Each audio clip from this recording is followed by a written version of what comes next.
Coucou tout le monde, c'est Jadou, j'espère que vous allez bien. Aujourd'hui, je vais vous parler de mes 10 ans de maladie, 10 ans de mon combat, 10 ans après le garde d'asile. Avant de vous parler dans la vidéo de ces fameux 10 ans, qui va pas être très simple de vous en parler en vidéo, je vous conseille de prendre un petit thé, un café, parce que la vidéo va être assez longue, je pense. J'ai pas mal de choses à vous dire. Mais avant de vous parler de tout ça, aujourd'hui, je vous fais gagner pour le calendrier de l'Avent. Voilà, pour participer, c'est très simple. Il faut s'abonner à ma chaîne YouTube, mettre un like à la vidéo, partager cette vidéo-là, me mettre un petit commentaire en bas de la vidéo et cliquer sur le lien qui se trouve en barre d'infos pour valider votre participation. C'est une marque de shampoing que j'aime beaucoup. Il me semble que le salon de coiffure n'est pas très loin de chez moi.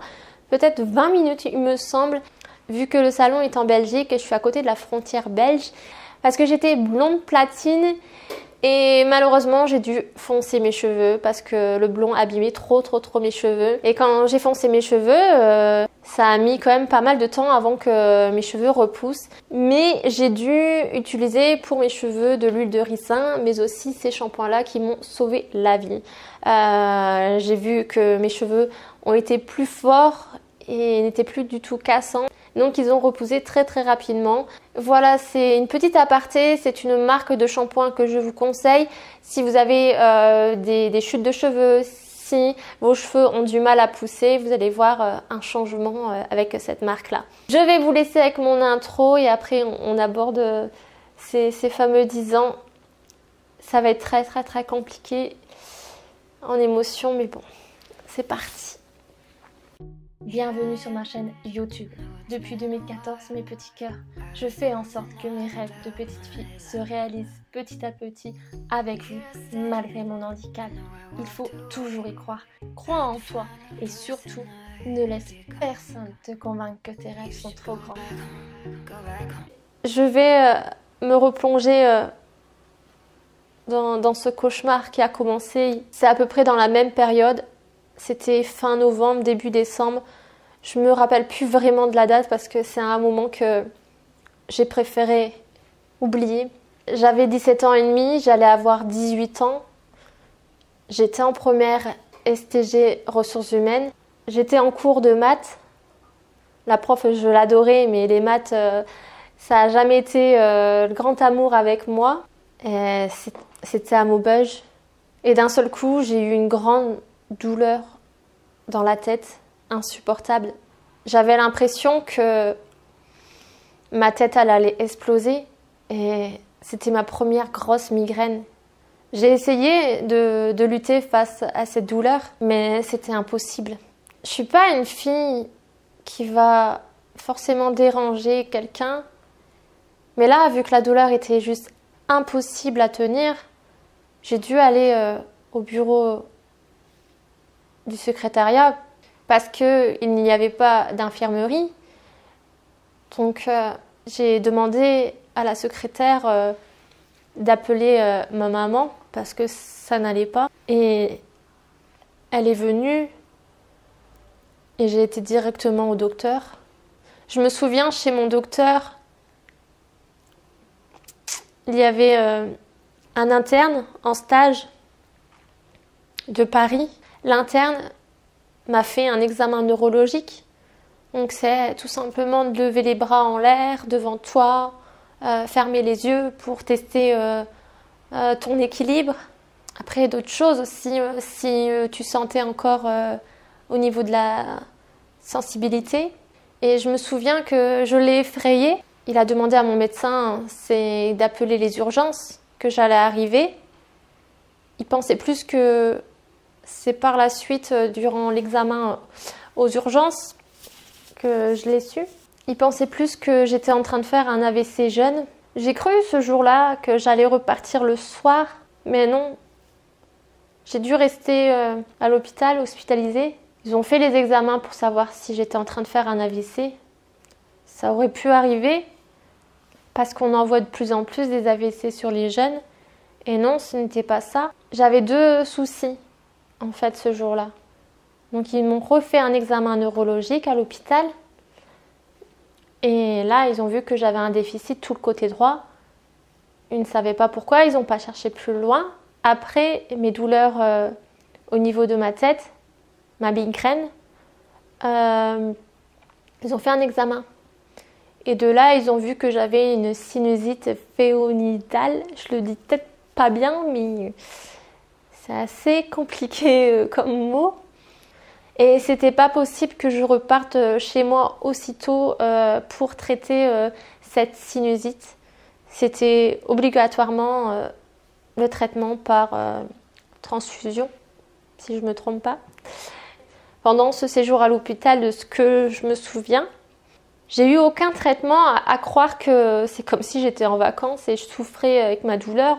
Il me l'a traité avec Doliprane, des choses comme ça, mais aucun traitement. Aucun médecin avait encore donné un traitement pour cette sinusite. Arrivé, première semaine terminée, et là, il commence à décider de me donner un traitement. Je suis assez curieuse dans la vie de tous les jours et je demande toujours ce qu'on est en train de m'injecter dans mon corps.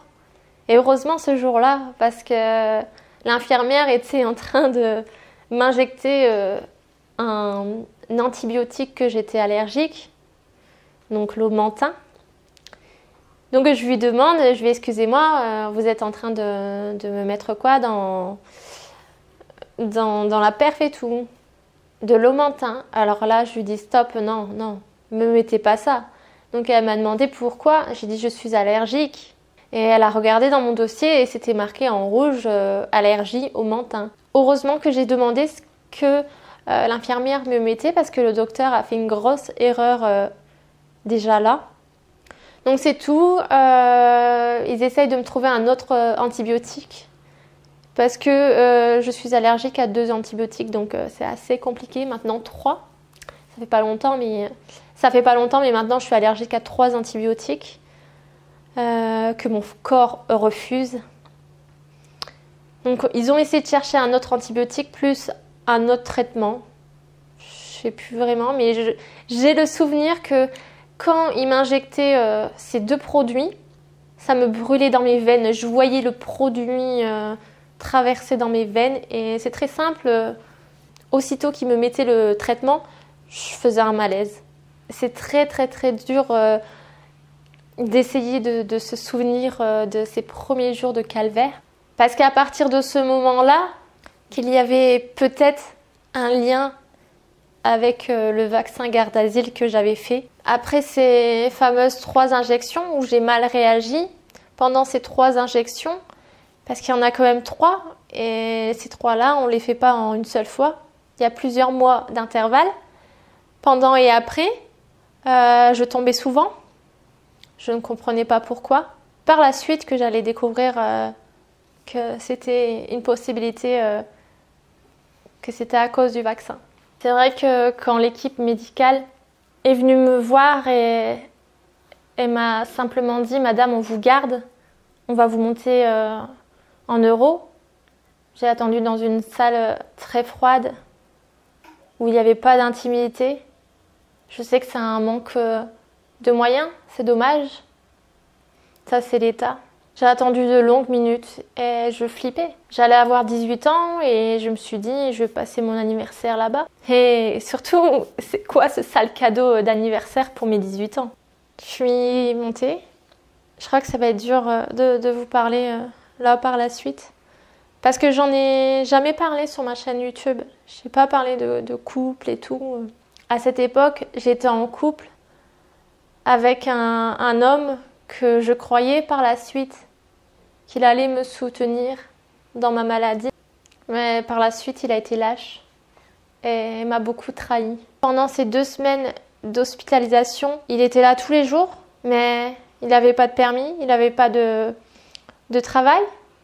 Et par la suite, après ce qu'il m'a fait, ce qui m'a enduré, ce que j'ai compris par la suite, c'est que pendant ces 2 semaines-là, il a été là juste pour passer le temps. C'est horrible ce que je suis en train de dire.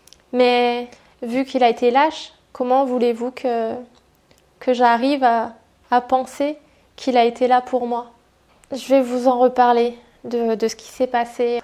Après ces 2 semaines d'hôpital, j'ai pu rentrer chez moi, retrouver mon bébé d'amour Enzo, c'est mon toutou. Il avait à peine 6 mois et il comprenait déjà beaucoup de choses. Je me souviens, quand j'étais à l'hôpital, on m'a dit qu'il y a un moment, il refusait de manger. Et pareil, à partir de ce moment-là, c'était le chien de notre famille. Mais j'aurais jamais imaginé que ça allait devenir ma force. C'est très simple, en un seul regard, on se comprend, on est très complices, très fusionnels. C'est assez dur aujourd'hui. Je vis pas avec lui et il me manque chaque jour. Même si j'ai California, c'est pas la même relation, lui et moi. Il a vécu le début de ma maladie. Il a 10 ans aujourd'hui et ça fait 10 ans. C'est une boule d'énergie qui comprend, qui essaye de calmer mes douleurs aussi. Au niveau de ma cuisse, c'est trop chou. Quand je le vois et quand je vivais encore avec lui, c'est très simple. Il appuyait avec ses 2 petites pattes sur les 2 endroits où j'avais mal, sans que je lui dise. Et des fois, ça me soulageait. Je l'aime tellement, mon bébé d'amour. Et c'est très dur de ne pas l'avoir au quotidien. On est tellement liés qu'il y a une partie de moi qui n'est pas là. Je ne sais pas si vous avez ce genre de complicité avec vos animaux. Les animaux comprennent tout. Et au moins, eux, ils sont là, contrairement à certaines personnes. Enzo a su me faire comprendre à plusieurs reprises qu'il allait être mon protecteur, qu'il allait être là, dans les bons comme les mauvais moments. Il est tellement adorable. Heureusement qu'il était là, lui aussi. Par la suite, j'ai repris ma vie de tous les jours, sans savoir pourquoi j'avais un déficit tout le côté droit. Et ça se voyait pas et je perdais pas encore de force. C'est lors d'un rendez-vous chez mon docteur. Il était très en colère contre les urgences de Maubeuge, surtout la neurologue. Pourquoi elle n'avait pas cherché, pourquoi j'avais un déficit tout le côté droit. Donc là, il a décidé de faire un courrier à Lille pour m'envoyer à Lille, pour voir un neurologue à Lille. C'est assez long pour avoir un rendez-vous dans n'importe quelle ville et je trouve ça pas normal. Mais il faut savoir, des fois, ça va jusqu'à 1 an pour avoir un rendez-vous. Comme à Paris, par exemple, j'ai mis 1 an pour avoir un rendez-vous à Créteil. Durant ce premier rendez-vous à Lille, avec un neurologue, je ne sais plus si c'était un homme ou une femme, parce que par la suite, j'ai changé, mais il me semble que c'était un homme. Et là, il me refait l'examen neurologique pour voir. Et c'était encore quelques mois après mon premier rendez-vous. Je ne sais plus vraiment, mais il me semble pas qu'il m'avait hospitalisée pour faire les examens. Enfin, les très peu d'examens que j'ai fait sur l'île. J'en ai peut-être fait 2, 3, pas plus. Mais je me souviens de ce premier examen qui a été très dur en émotion. J'avais 19 ans, mais il fallait s'accrocher. Tout simplement, pendant cet examen-là, qui s'appelle le EMG, c'est des grosses aiguilles que le médecin vous plante dans vos membres en bougeant l'aiguille et qui regarde dans l'ordinateur pour voir ce qui se passe au niveau des nerfs, des muscles. Il y a aussi les coups de jus. Mais moi, je me souviens que je suis restée 3/4 d'heure, 1 heure durant cet examen-là. Et ce médecin-là a planté l'aiguille, a bougé comme ça et m'a fait flipper en disant oh, « c'est rare, c'est quoi ça? C'est quoi ça? J'ai jamais vu ça. » Et j'étais toute seule avec lui. Et je lui demandais « mais monsieur, qu'est-ce qu'il y a? Qu'est-ce qu'il y a ?» Il m'a pas répondu. C'est tout, je suis retournée. Je me suis demandé qu'est-ce qu'il y avait. Waouh, il avait jamais vu ça, c'était rare. Mais il ne voulait pas me dire pourquoi. Pourquoi il avait ce genre de réaction-là. Je suis repartie. J'étais toujours en couple avec le même homme à ce moment-là. Je souffrais au fond de moi, mais il me soutenait pas. Je souffrais tellement que J'avais des pleurs qui arrivaient comme ça, tellement que j'avais peur. Je ne comprenais pas de ce qui m'est arrivé, ce qui allait m'arriver. Et il n'a pas su me rassurer. C'est tout, j'ai pris sur moi. J'ai fait avec, je me suis dit on va attendre. Et là, je reçois un courrier pour m'annoncer que je suis convoquée pour faire une biopsie musculaire. Pareil, j'ai un grand trou noir. Je ne sais plus si c'est avant la biopsie ou après la biopsie que mes parents commençaient à annoncer ma maladie. Parce que durant ce EMG, il m'avait sorti le terme myopathie, mais elle était tellement bizarre qu'il ne comprenait pas. Pourtant, il était âgé, le médecin, qu'il avait jamais vu ça. Je sais pas, on aurait cru que, vu qu'il voulait pas m'en dire plus, il me cachait quelque chose. Mes parents ont commencé à l'annoncer à ma famille. Je me souviens d'un anniversaire que j'entendais un peu au loin et aussi j'étais à côté. Ça, c'est vraiment un premier souvenir qui m'a marqué, qui m'a touchée. Il y a personne qui est venu me voir en me disant t'inquiète, on est là, ça changera rien du tout, je ne te lâcherai pas. Après aussi d'autres personnes l'ont su dans ma famille. Pareil, j'ai jamais eu ce genre de mots-là. Ça m'aurait fait le plus grand bien. Ou même, je ne sais pas, qu'on me dise oui, je ne te lâcherai pas. Si ça va pas, je suis là, tu sais. J'ai vu juste simplement le vrai visage, que ça soit du côté de ma mère, que du côté de mon père, de la famille. J'ai vu le vrai visage de certains, juste égoïstes, qui ont ignoré ma maladie, qu'ils ont cru, je pense même aujourd'hui, que je le fais exprès, que c'est pas possible que je me maquille, je m'apprête, que j'ai cette maladie-là.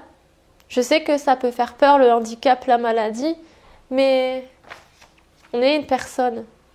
On a besoin de soutien. Le silence, c'est tellement dur, même plus dur que la maladie, le handicap. Mais j'ai dû déjà me créer un grand mental dès ces premiers mois où j'ai compris que j'étais face à cette maladie toute seule et peut-être avec très peu de personnes qui seraient là avec moi, à mes côtés. Ça a été très très dur les 2-3 premières années de ma maladie parce que je courais vers des personnes que j'aimais tellement. Ils n'en avaient rien à faire de moi. Je veux pas dire que j'ai besoin de beaucoup d'attention, non, pas de ça.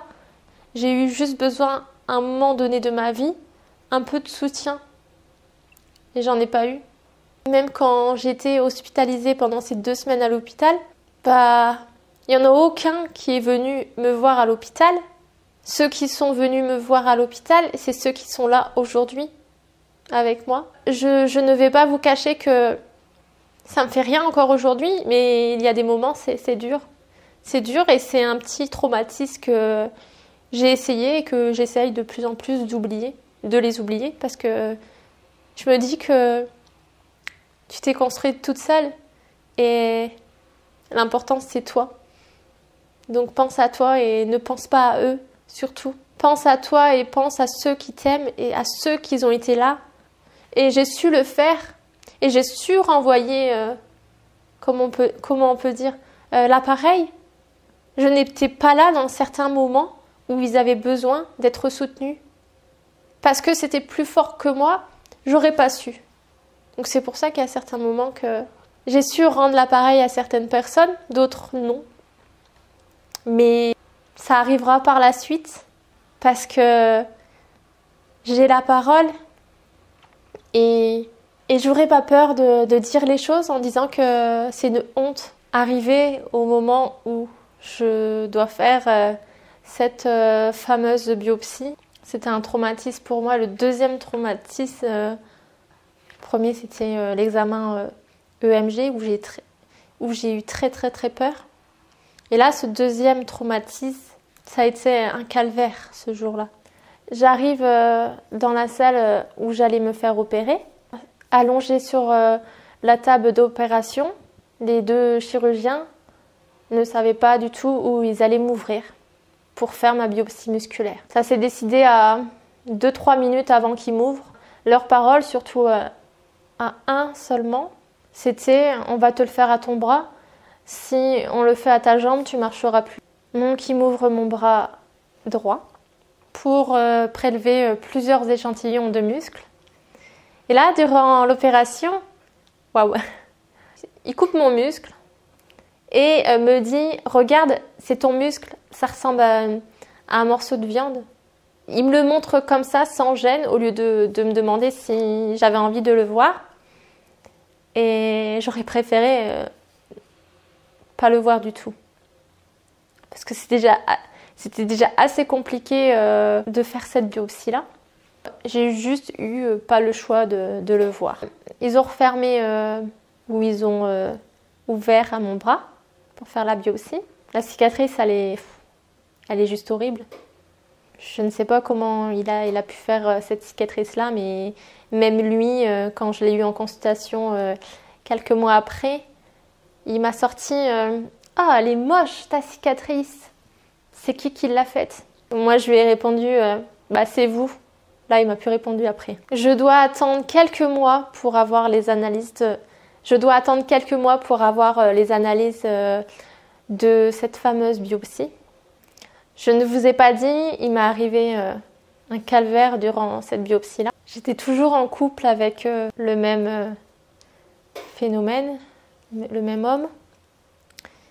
Et durant cette biopsie-là, durant le soir, le lendemain, j'allais me faire opérer. Il a décidé tout simplement, c'est de me tromper le jour de ma biopsie. Il ne voulait surtout pas m'accompagner à l'hôpital. Il ne travaillait pas en plus ce jour-là. Il m'a fait juste l'excuse que Lille c'était loin, que c'était à 1 heure, mais j'ai pas eu de soutien. Mais il avait en tête, c'est de me tromper le jour de ma biopsie et de me faire souffrir plus que je souffrais encore. Mon mental a commencé à grandir et grandir parce que, en y repensant, je me suis dit mais comment j'ai pu tenir à ce moment-là. Je ne vous cache pas que j'ai eu des idées noires, ça j'en ai eu, mais mon mental grandissait petit à petit et je me suis dit tout simplement, tu dois être forte. Même si j'étais faible, il a fait en sorte que je faiblisse, tout simplement, de plus en plus. Pendant cette semaine de douleur, j'ai dû perdre, je sais pas, 5 kilos. En plus, j'allais passer mon bac. Et surtout, j'ai passé mon oral d'anglais et espagnol. J'étais un cadavre. Non, j'étais pas bien. Je venais de me faire opérer d'une biopsie, d'une maladie qu'on ne comprenait pas et qu'on allait peut-être confirmer que c'était la myopathie. Et en fait, au lycée, j'ai juste demandé quelque chose, c'était de reporter mes oraux et ils n'ont pas voulu. Pourtant, je venais de me faire opérer et niveau moral, ça n'allait pas. J'ai pas pu. J'ai dû passer mes examens. Et comment vous dire que j'étais grave en colère parce que ils ont refait passer les oraux à un élève qui n'était pas présent en cours sans motif parce qu'il n'était pas venu aux oraux. Donc il a pu repasser les oraux 1 semaine après et il n'avait aucun motif que... Moi j'avais plusieurs motifs. C'était la maladie et je ne sais pas si on s'en foutait à ce moment-là. Je vais avoir du mal à parler de cette période-là, mon ex et tout, parce que c'est quelque chose que j'ai préféré oublier et que j'aurais aimé ne pas croiser son chemin tout simplement parce que c'était un fou furieux et il y a un moment donné de ma vie, je m'en ai voulu d'avoir posé mon regard sur lui parce que il avait des idées pas claires. Et quand il a su que j'étais malade, il était fou furieux et il a fait en sorte de me faire souffrir encore plus que je souffrais. Et durant qu'il m'a trompée, il a fait en sorte que je ne l'apprenne pas, mais bon, il s'est affiché sur les réseaux sociaux. Et il a fait en sorte de se faire passer pour le gentil et moi la méchante. Je ne vais pas vous cacher que durant cette période-là, j'ai eu des menaces de mort.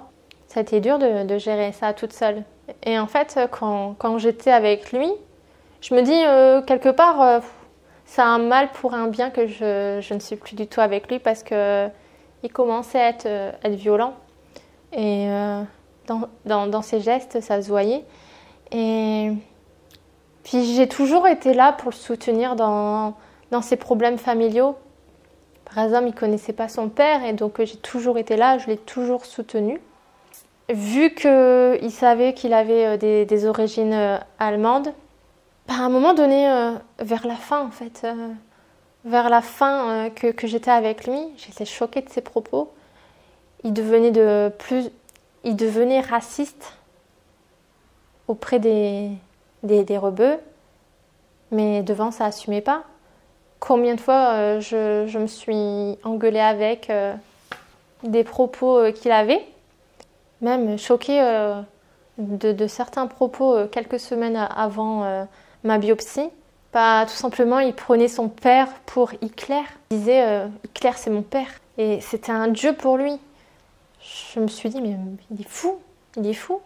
C'est vrai qu'un mois avant ma biopsie, vu qu'il avait des paroles comme ça, mais j'ai eu en tête c'est de le quitter.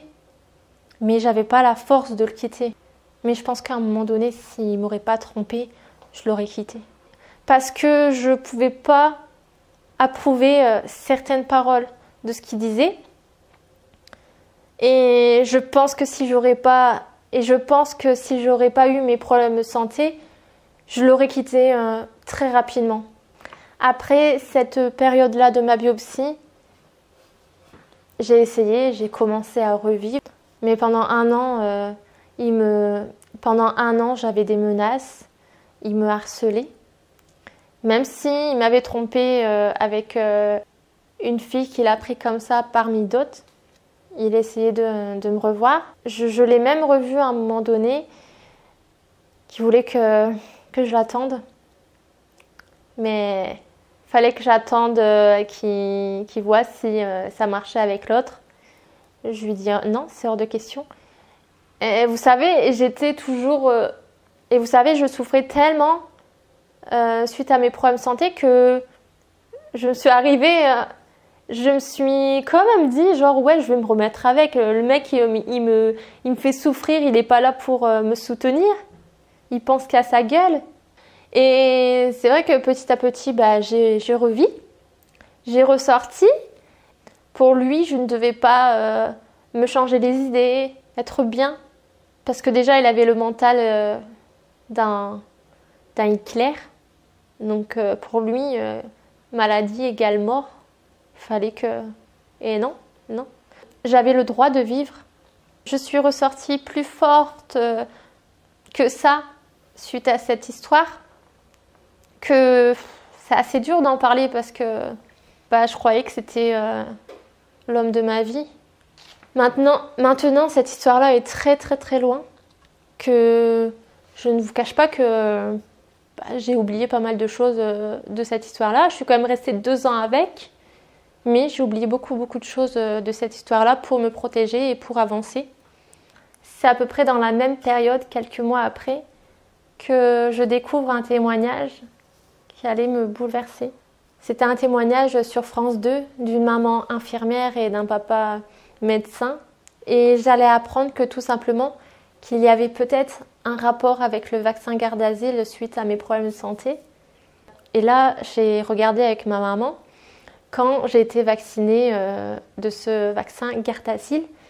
Et les 3 injections, tout simplement, ont été très très rapprochées suite à ma première hospitalisation. Donc là, j'ai mis le lien avec le vaccin et personne n'a voulu chercher. Arrivé le moment où on me convoque pour avoir les résultats de ma biopsie que j'avais fait quelques mois avant. Et là, comment vous dire? Pourtant, on m'avait très bien dit on va prendre plusieurs échantillons de muscles au cas où qu'il y ait un problème.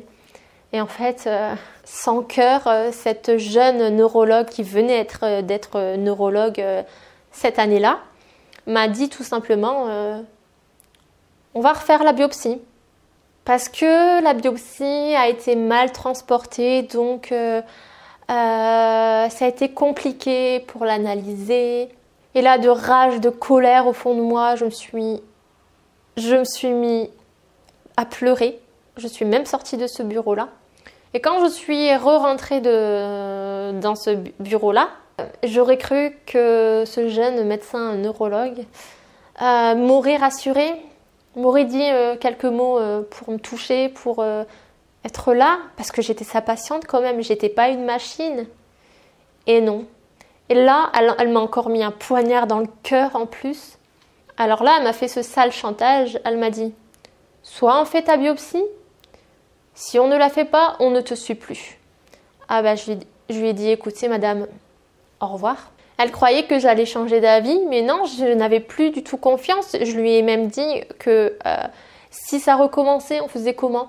Là, elle m'a tout simplement dit, ce gros bobard, que c'était eux qu'ils allaient l'emmener, parce que le labo, je crois que c'était à Paris ou Marseille, quelque chose comme ça. Et je lui ai fait comprendre qu'il fallait pas me prendre pour une idiote. Hein. Je suis repartie de ce rendez-vous-là, retournée encore. Elle voulait rien savoir. Ok, elle voulait refaire ma biopsie, mais j'avais plus du tout confiance. Comment voulez-vous que j'ai confiance de cette biopsie-là? Comment voulez-vous que j'ai confiance au médecin à partir de ce moment-là?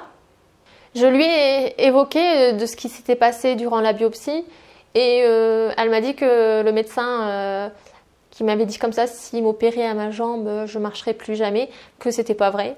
Donc comment voulez-vous que j'ai confiance de certaines paroles et aussi qu'on me montre directement mon muscle qu'on est en train de m'arracher, que j'ai rien demandé à voir surtout.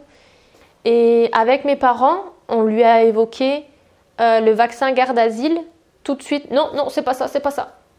Mais je sais pas, dans son regard, j'avais l'impression qu'elle me cachait quelque chose.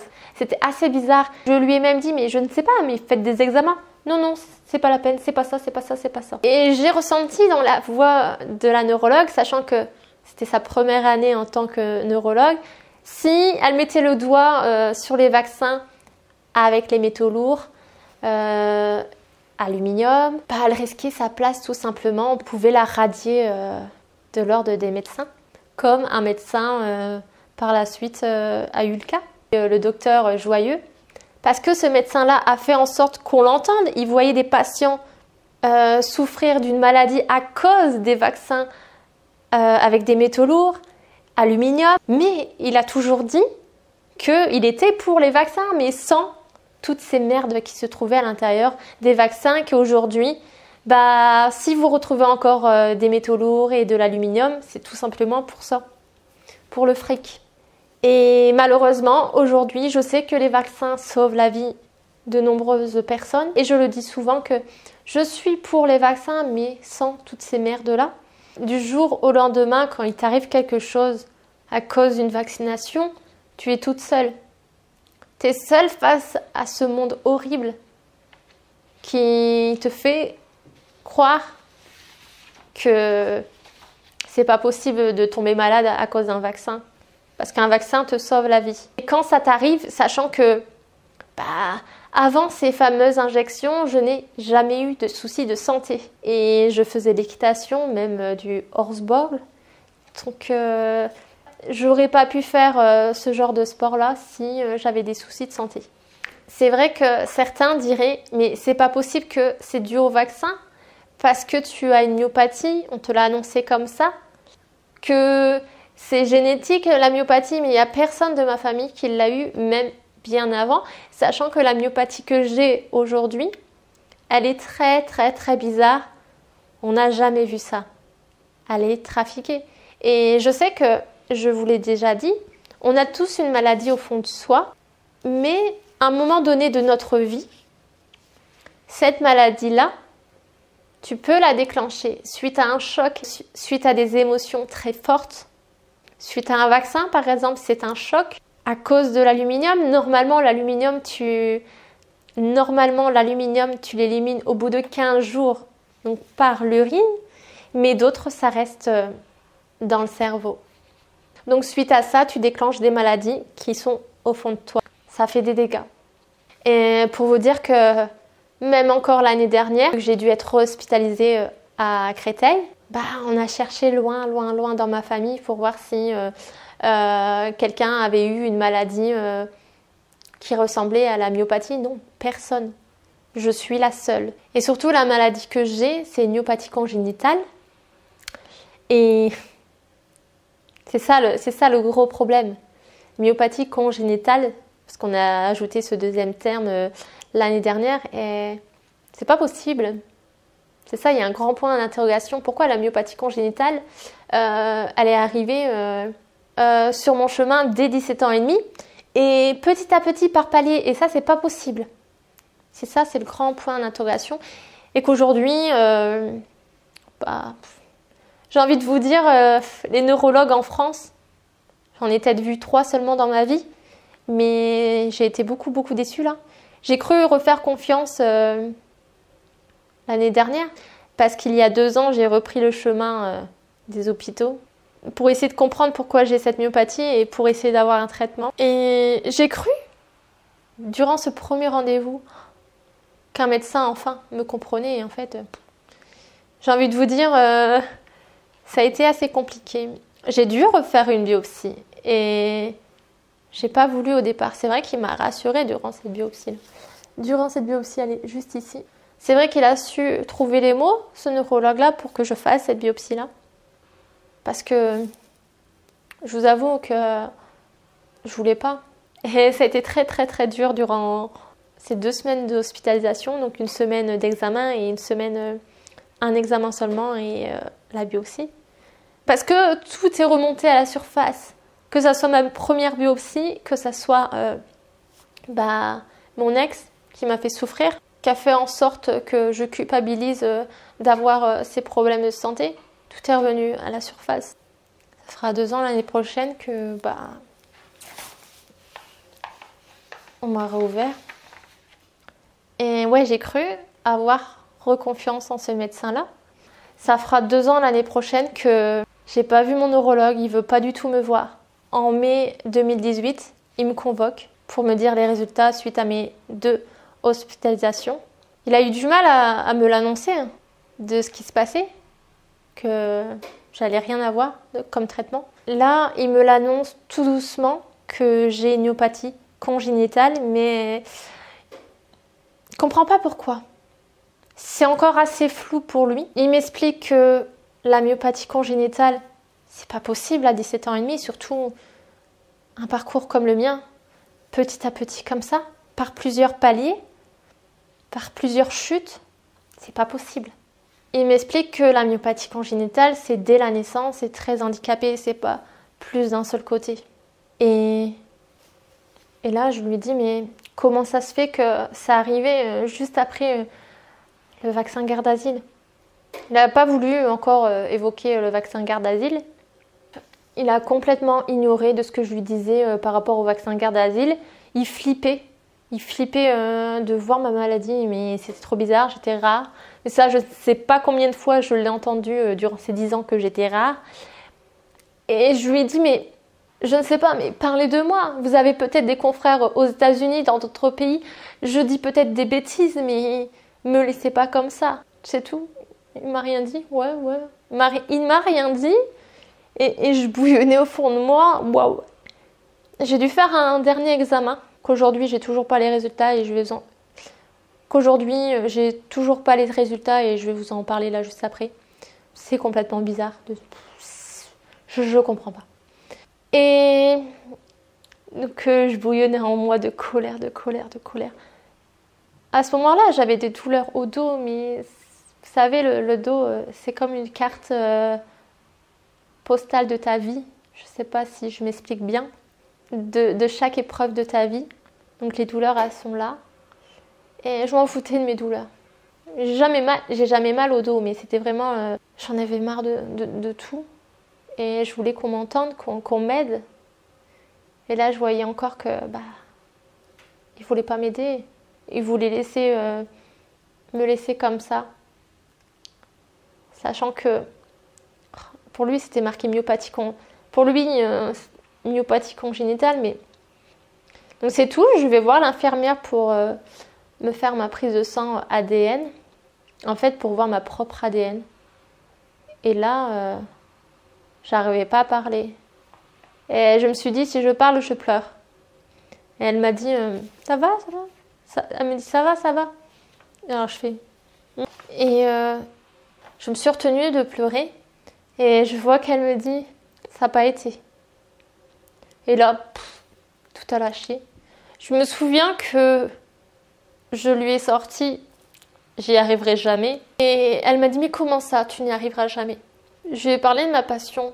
En fait, mes douleurs, j'en avais juste rien à faire. Mais je lui ai parlé de ma passion. Même si je me suis dit, ouais, elle va me prendre pour une folle, que je rêve à des rêves impossibles. Elle se demandait de quoi je parlais. Je lui ai parlé de ma passion. Et elle a vu comment j'étais passionnée. Elle m'a pris au sérieux. Et elle m'a dit ces quelques mots, qu'il fallait que j'y croie. Qu'il fallait que j'y croie encore. Que c'était possible. Et là, elle m'a dit, mais pourquoi tu ne viens pas à des émissions de télévision, tu vois, dans le public, des choses comme ça, pour te faire repérer? Mais je lui ai dit, c'est assez compliqué, j'aimerais tellement, mais je ne vis pas sur Paris, j'habite dans le Nord. Elle me dit, mais c'est dommage parce qu'un beau sourire comme toi, c'est sûr qu'on ne peut pas le rater. Et ce sourire-là, on voit qu'il parle de beaucoup de choses. Et elle m'a dit, mais demande à ta famille pour aller dans les émissions. Tu peux y aller, même des fois. Je lui ai dit, cette passion-là, je l'ai ancrée dans mon cœur, je ne sais pas du tout comment l'expliquer. Et depuis ce jour-là, au mois de mai, dès qu'on me parle de ma passion, voilà, je commence à avoir les larmes. Et j'ai pas du tout envie de pleurer dans cette vidéo-là. J'ai envie de vous montrer que je suis une femme forte. Mais je sais pas pourquoi. Depuis mai 2018, quand je parle de ma passion, les larmes montent. Et je comprends pas. C'est vrai que ça a été très très compliqué pour moi de demander à ma famille, ceux qui ont été là pour moi, qui sont là encore aujourd'hui pour moi, pas d'assister à certaines émissions parce que je suis pas quelqu'un à demander et surtout à faire infliger ma passion que j'ai au plus fond de moi.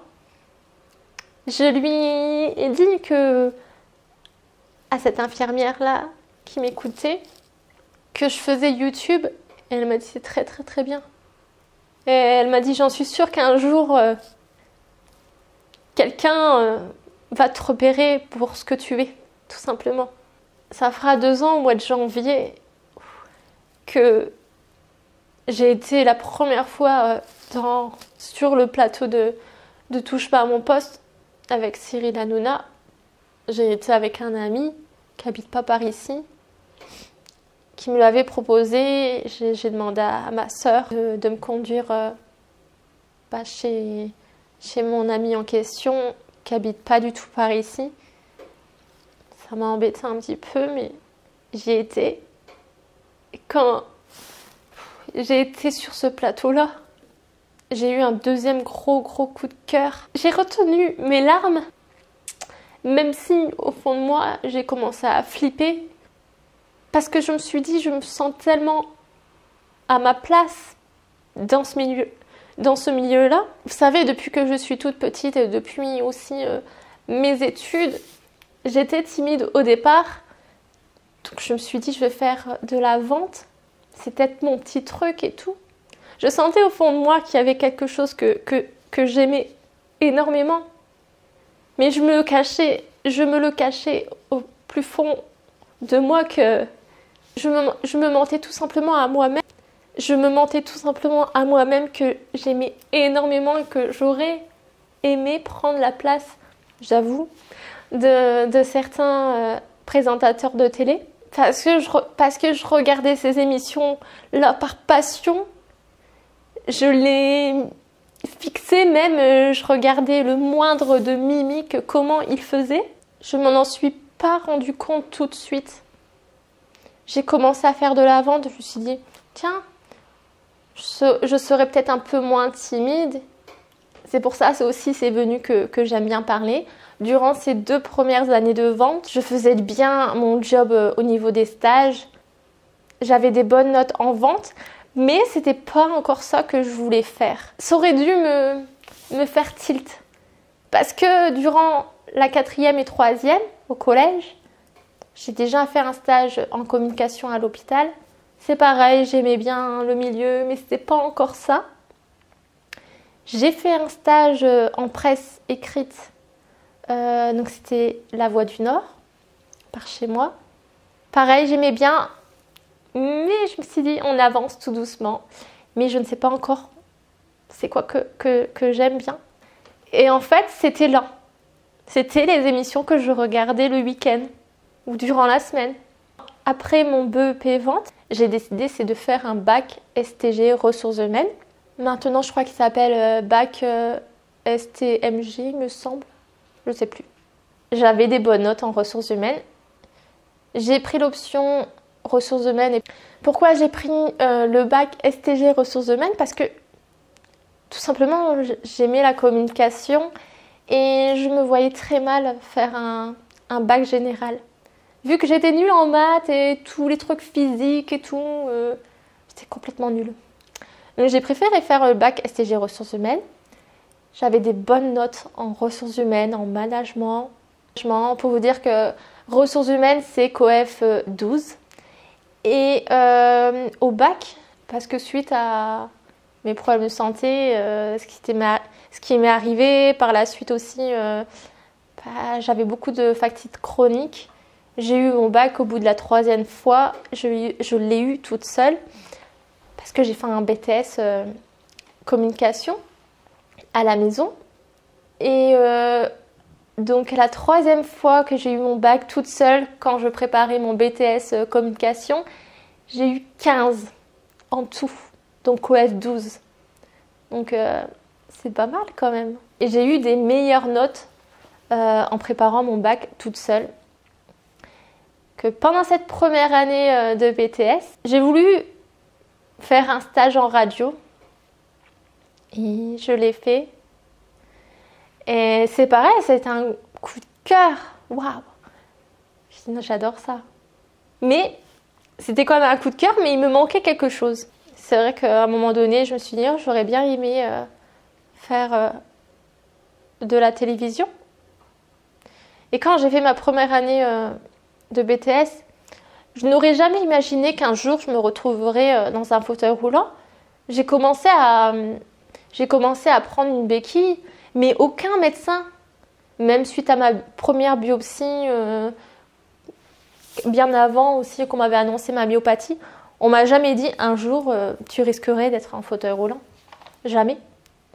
Et à partir de ce premier stage, enfin j'en ai fait tout plein des stages, mais pour moi c'était ce premier stage qui révélait plein de choses.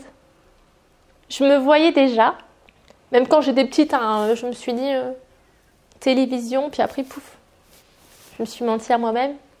Je me voyais déjà, je me suis dit oh, j'ai trop envie, c'est faire de la télévision, de la radio. Mais là, arrivé au mois de janvier, il y a 2 ans, bon, ça fera 2 ans là au mois de janvier, ça a été compliqué pour moi.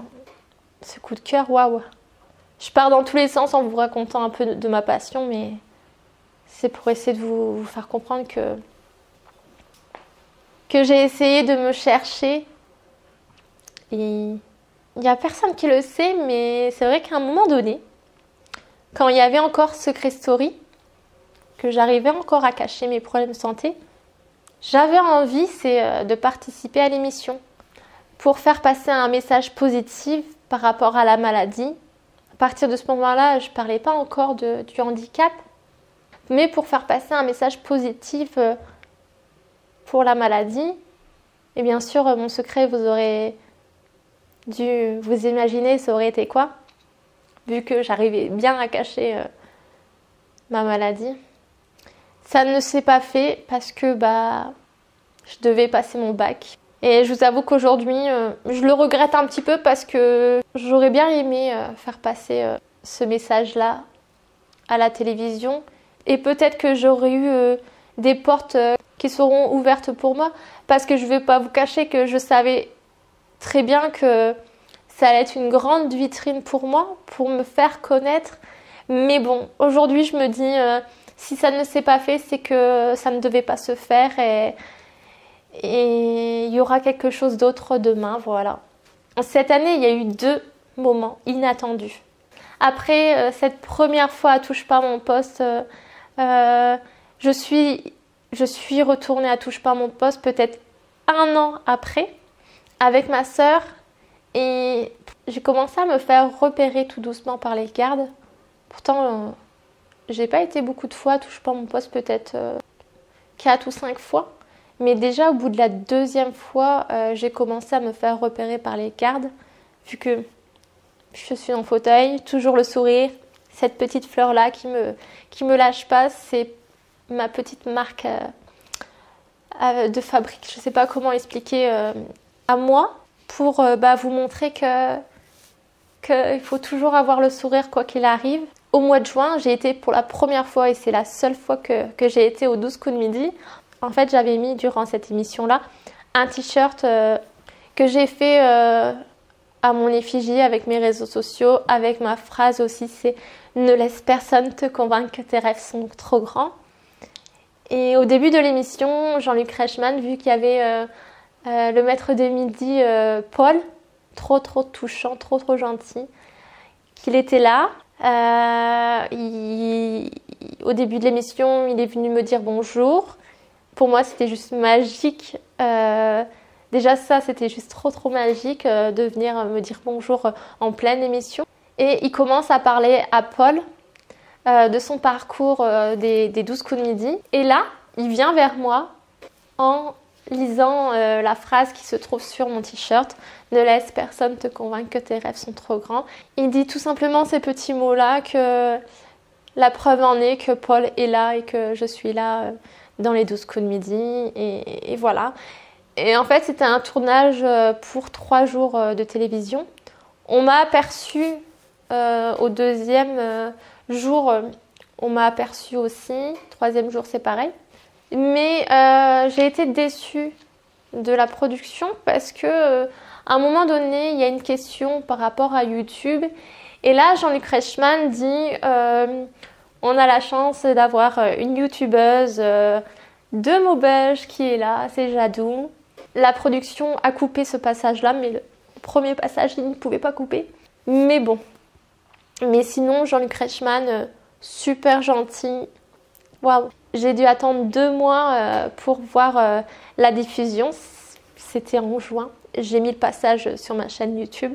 Entre deux, j'avais été à Touche pas mon poste.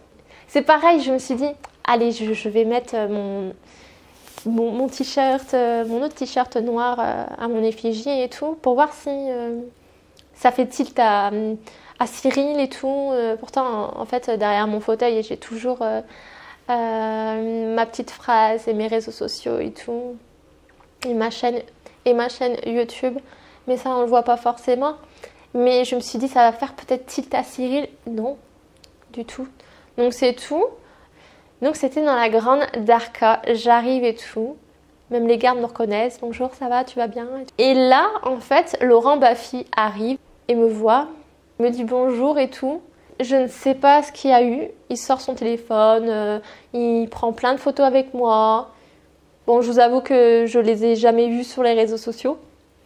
Mais bon, et l'émission commence. C'était enregistré. Et là, il demande à Cyril Hanouna s'il peut danser avec moi. Et là, j'arrive et tout. C'était un moment inattendu. En plus, j'étais malade. J'avais une angine et j'étais juste trop contente de ce petit moment-là. Et c'est tout le passage. C'était juste magique. Vous m'avez envoyé des beaux messages. Merci encore. J'espère en tous les cas que c'est le début de belles choses. Et qu'en 2020,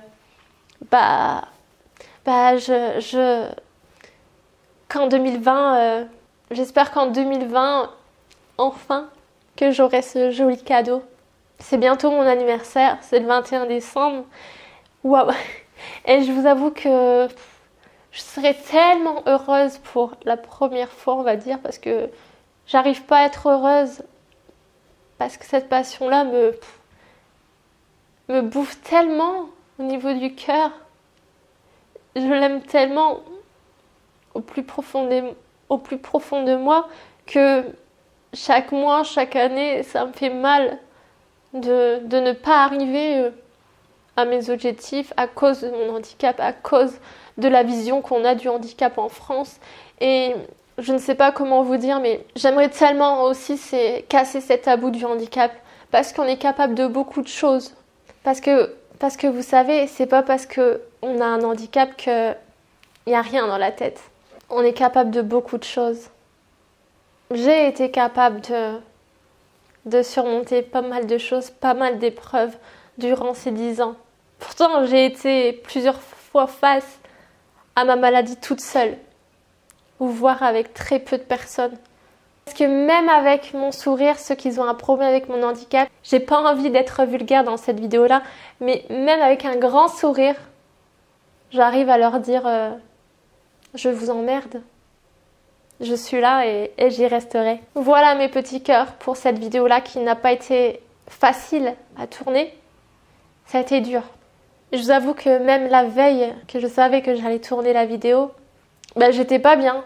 Je me suis dit mais comment je vais aborder le sujet? Comment je vais parler de ces 10 ans?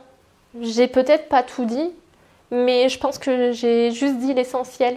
Je peux juste vous dire que vous êtes capable de beaucoup de choses. C'est pas parce que vous avez un handicap que vous n'êtes pas capable de. Vous êtes capable de beaucoup de choses. Je pense que je vous le montre de plus en plus dans mes vidéos. Et surtout, garde bien cette phrase-là. Ne laisse personne te convaincre que tes rêves sont trop grands. Je vous fais plein de bisous. Je compte sur vous pour partager la vidéo. Et prenez bien soin de vous. Hey.